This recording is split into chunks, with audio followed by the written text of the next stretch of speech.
하나님의 말씀 시편 37편 25절로 29절 단락을 보겠습니다.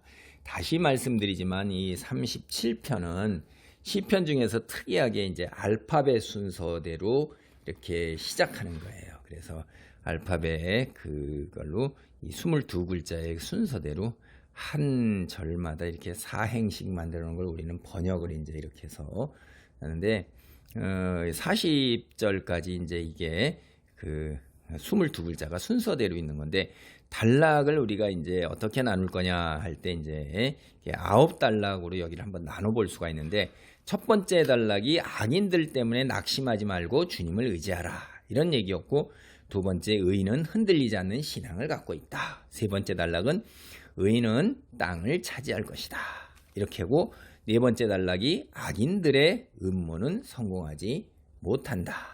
그리고 이제 제일 가운데 있는 단락이 뭐냐면 의인의 집안은 주님이 보살펴 주신다, 이거예요. 그래서 여기에 오늘 단락이 이제 그 앞선 단락 보면 악인들은 망해서 땅에서 끊어진다 하는데 악인의 음모가 성공하지 못한다 하고 데칼코마니처럼 대칭을 이루는 거예요. 그러니까 다섯 번째 단락이 가운데 이제 아이스크림의 그 막대에 해당되는 거고, 악인들의 음모는 성공하지 못한다는 단락과 악인들은 망해서 땅에서 끊어진다는 단락이 이제 서로 이렇게 연결돼서 양쪽에 이렇게 나비의 양날개처럼 이렇게 서로 1대1 대응이 되는 거고요. 의인은 땅을 차지할 것이다. 이게 이제 또 오늘 보는 단락이 의인은 땅을 물려받는다. 역선 이게 그 1대1 대칭으로 되는 것입니다. 내일 볼 단락은 의인은 흔들리지 않는다라는 것이 이제 또 대칭으로 서로 1대1로 연결이 되고, 악인들 때문에 낙심하지 말고 주님을 의지하라, 첫 단락이 그거였잖아요.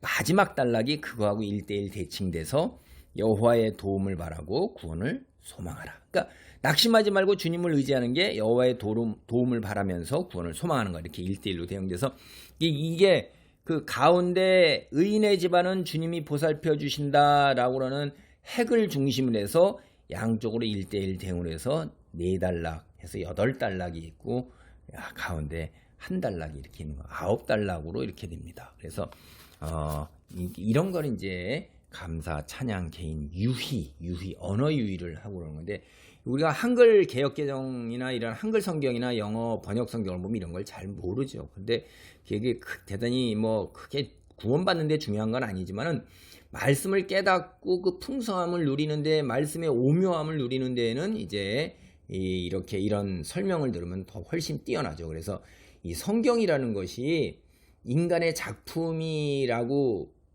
그 능력을 넘어서는 것들이에요. 여러분이 여기에 들어있는 문학적 기법이나 복선이나 혹은 이 깔려 있어서 거미줄처럼 연결되어 있는 것이 그 2000년 동안에 수많은 학자들이 보면서 생각하고 깨닫는 것이 지금까지 쌓여오는 겁니다. 얼마나 깊고 풍부하고 넓은지를 몰라요. 그래서 이제 이 신학에서 특별히 이제 성경 신학 같은 거를 공부하게 되면은 이런 성경 본문에서의 그런 의미를 이제 깨닫는데 굉장히 많은 시간을 바쳐서 그것이 이제 연구하는 거고, 이제 조직 신학이다라고 그러는 거는 이게 이제 철학을 힘을 빌어서 원리를 이제 뭐 성령 역사, 구원은 어떻게 이루어지는가, 하나님은 어떤 분이신가, 교회의 원리 뭐 이런 거 같은 거, 그다음에 중생의 원리라든가 등등, 이렇게 이런 것들은 이제 그 어떤 그 원리 중심으로 해서 이렇게 조직적으로 다 구분을 해가지고선 성경 전체 안에서 해당되는 구절들을 뽑아내서 정리하는 게 이제 조직 신학이고, 그러니까 이 조직 신학보다 이제 성경 신학을, 최근에 성경 신학이 훨씬 더 뒤에, 조직 신학은 일찍부터 나온 거고요. 그다음에 역사 신학이라는 것은 역사적으로 어떤 위인들이 나타나서 어떤 이야기를 했고 어떤 책을 써서 그 내용이 뭐고 또 주장한 이론은 뭐고, 이런 건 이제 역사적으로 훑는데, 이 두 개가 원래 기본이었다가 성경 텍스트, 성경 본문에서 의미가 뭐냐, 메시지가 뭐냐를 갖다가 원문 그 자체를 가지고 연구하기 시작한 것이 이제 근래에 드러난 흐름입니다. 그래서 여기에 이제 7절 단락, 7번째 단락, 의인이 땅을 물려받게 된다는 건 앞에서 나왔던 얘기가 다시 반복되는 거예요. 25절 봅니다. 내가 어려서부터 늙기까지 의인이 버림을 당하거나 그의 자손이 걸식함을 보지 못하였도다. 그는 종일토록 은혜를 베풀고 꾸어주니 그의 자손이 복을 받는도다. 지금 이 시를 지은 사람 앞에 이제 우리가 다윗이라고 나와 있기도 하는데요.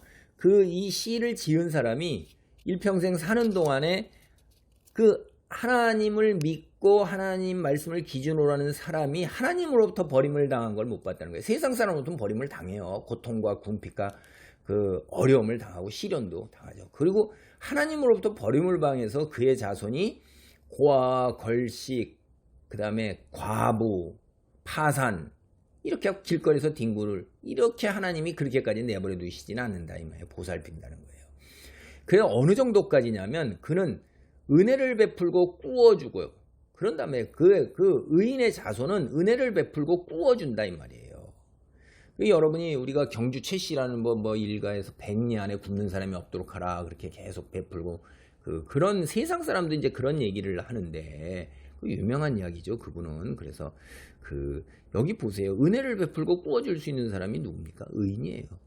이 소위 소인이라는 사람들, 탐욕에 물든 사람들, 악인이라는 사람들, 이런 사람들은 꾸어 가기는 하는데 갚지도 않고 지 거를 더 채우기 위해서 99마리 가진 걸 한 마리를 더 빼앗아서 지 거에 얻는 그런 사람이라 이 말이에요. 그러니까 27절 보면 악에서 떠나 선을 행하라. 그리하면 영원히 살리니 여호와께서 정의를 사랑하시고 그의 성도를 버리지 아니하심이로다. 그들은 영원히 보호를 받으나 악인의 자손은 끊어지리로다. 악인은 뭘 도모하냐면요. 자기의 그 성체를 쌓는 걸 도모한단 말이에요.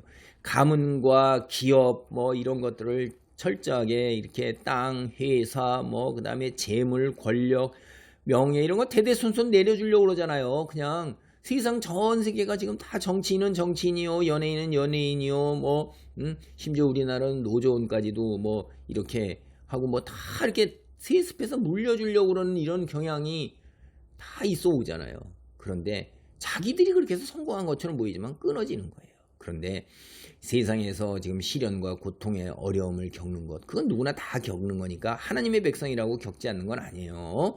다 겪는데 하나님이 버리지 아니하시고 영원히 보호하셔요. 손을 붙들고 계신다 이 말이에요. 이게 넘어져요. 그러나 아주 엎드러지지 않은 것은 손으로 붙들고 계시기 때문에 머리부터 발끝까지 뒹굴고 그 다음에 부러지고 그래갖고선 상에서 못 일어나는 그런 게 아니라는 거죠. 그렇게까지 가지 아니하도록 흔들리고 비틀거리고 위태하기는 하지만은 보호를 받는다며 끊어지지 않아요. 그래서 29절 가면 의인이 땅을 차지하며 거기서 영원히 살리로다.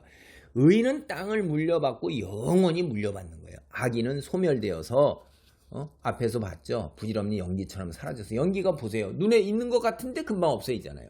그러니까 우리가 한 세상 100여 년 사는 동안에 그들이 승승장구하고 그냥 형통하고 엄청난 것을 누리는 것 같지만은 그러나 잠시 후에 보면은 없다 이 말이에요. 어디 있는지 흔적도 없는 거예요. 그러나 하나님을 믿고 의지하고 하나님 말씀을 기준으로 살아가는 사람은 땅이 뭐예요? 터전이잖아요. 기반이 있는 거예요. 이 시인이 이야기하는 찬송하는 사람이 얘기할 때 땅이라는 것은 생명의 근원이고 그걸 딛고서 살아가야 되는 거예요. 오늘 이 1차 산업사회의 땅은 모든 재물과 부와 생명 유지의 근원이 되는 것입니다. 그게 없으면 안 되는 거예요. 그러니까 그것을 차지하기 때문에 그들은 영원히 번성하고 누리는 거예요. 그것도 잠시가 아니라 영원이에요. 그러니까 우리는 어떻게 해야겠어요? 지금 현재 눈에 보이는 것 가지고 우리가 이렇게 판단하고 이렇게 저기 할 필요가 없는 거예요. 하나님은요, 여기 보면 여러분, 의인도 때로는 고통도 당하고 기근도 당하고 넘어지기도 하지만은 하나님은 모든 사람이 심은 대로 거두게 하시는 분이에요. 악인의 자손이 땅에서 끊어지지만 의인의 자녀는 땅을 차지해요. 왜? 정의를 사랑하는 하나님이 자기 성도, 자기 백성, 자기 자녀를 버리지 않고 영원히 보호하실 것입니다. 심은 대로 거두시게 하는 하나님이 의인들이 심은 좋은 씨앗, 남에게 베푼 은혜 분명히 열매 맺게 하시고 그들의 자녀들, 조상들이 행한 선한 일이 맺은 열매를 누리게 되어 있는 것이에요. 그걸 하나님이 보장하시는 거예요. 28절에 성도를 버리지 아니하시고 영원히 보호를 받는다 이렇게 하는 거예요. 그러니까 우리는 어떻게 하겠어요? 내가 내 자녀들을 위해서 악에서 떠나 선을 행해야 되는 것입니다. 악에서 떠나 선을 행하라 하는 거예요. 그러면 결과는 뭐냐? 영원히 차지한 땅에서 행복하게 산다. 이 땅에서도 영원히 살고 종말론적 관점에서 이게 양의적인 거예요. 두 가지 면이 있다는 거예요. 영원히 천국에서 유산 상속받아갖고 천국을 상속받아서 영원히 누리면서 산다 이 말이에요. 현명한 사람은 남이 이야기할 때 듣고 깨닫고 순종하는 사람이에요. 무지한 사람, 악한 사람은 남이 하는 이야기를 듣고도 깨닫지도 못할 뿐더러 또 지 고집대로 그 말도 안 되는 소리라고 고집 부려서 목을 곧게 하고 이렇게 나가서 결국 자기가 뿌리고 심은 대로 거두는 거예요. 하나님은 선택한 대로 그대로 해주시는 분이세요. 우리 믿음의 사람들 어떤 선택해야 할지 이야기 안 해도 뻔한 겁니다.